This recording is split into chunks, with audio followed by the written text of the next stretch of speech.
My name is Alec Elmore. I am president and founder of OpenGate Consulting. When I founded OpenGate, our goal was to bridge the gap between the business user and the technology.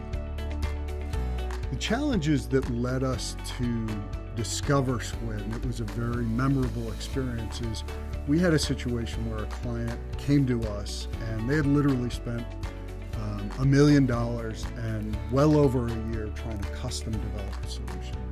And the CEO came to me and said, how are we going to resolve this? Help us fix this problem.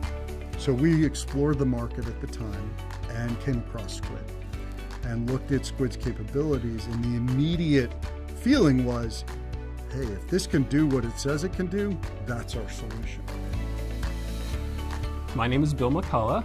I'm a solution architect here at OpenGate Consulting, and my role is to work with customers on designing and developing solutions using Salesforce and Skuid. With Skuid, you're just free to just put in the data model that you're looking for, but then tune the experience for the customer down to exactly what they're looking for. With JBMP, they came to us through Salesforce, and I think the challenges that we heard when they came to us was, here's our business need, but we've been given a square peg for a round hole. And they looked at us and said, so what do we do? My name is John Beaulieu. I'm an owner at JBMP Group. We're a full-service real estate brokerage in Philadelphia, and we specialize in home sales, investment sales, and property management. We decided, instead of using an out-of-the-box system, that we would go and build a fully custom cloud-based system to grow our business on.